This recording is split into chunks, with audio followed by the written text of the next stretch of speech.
We've got a good one on Sunday Night Football as the Denver Broncos travel to Kansas City to face their division rival Chiefs. Denver a 1-point favorite on BETDAQ, 49 the total here.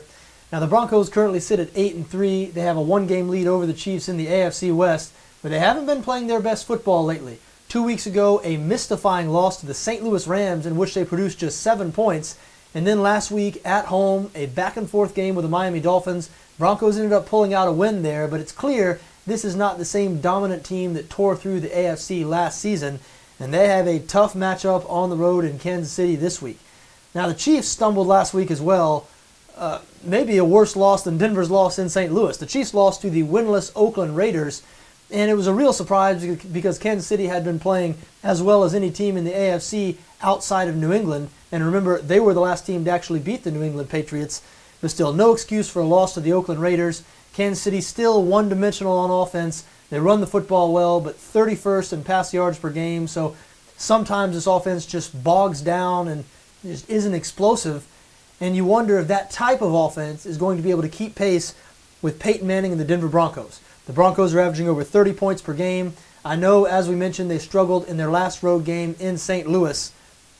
But still, you've seen Peyton Manning throughout his career. You've seen him throughout his Denver career. You know he is a guy you can trust with your money most times. Now, this is about as tough as it gets for Manning in the Denver offense. On the road in Kansas City, the Chiefs third in the NFL in points allowed. They surrender just 17.7 points per game, and they're first in passing defense. No team surrenders fewer pass yards per game than the Kansas City Chiefs. Might be a cold night in Kansas City. We know Manning has trouble in cold weather. Look, I don't have much faith in this Denver offense in this spot, and I don't say that very often when it comes to the Broncos because how could you? They've been so good over the past couple of years. But you look at week 2 when these teams met in Denver, Broncos produced just 24 points in a 24-17 win.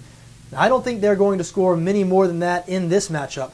To me, the question, if you're a Kansas City fan or a Kansas City bettor, is this Chiefs offense going to be able to score enough to win this game? Because even if the Chiefs defense does play well, we know the Broncos are going to score at least 17 to 20 points. So the Kansas City offense is going to have some success against the Denver defense that ranks 6th in yards allowed and 2nd against the run. And it's that rushing defense that is a particular issue for Kansas City because, like we mentioned, the Chiefs very one-dimensional offensively. They do not throw the ball downfield very often or very well. They love to run the football with Jamal Charles and Nile Davis.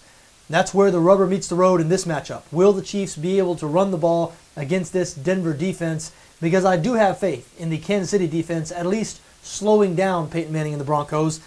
Look, I do lean towards the Chiefs in this situation, but I recognize that after they lost to the Oakland Raiders last week, and considering we're dealing with the Denver Broncos here, this game could go either way. It really feels like a bit of a coin flip, but the Chiefs have been so good at home this season, and Denver with their recent struggles on the road, and they played worse than I thought they would play last week at home against Miami. I just don't like the way that Denver is trending right now. I think Kansas City probably picks up the win here. Also lean towards under 49, and that's perhaps my favorite bet.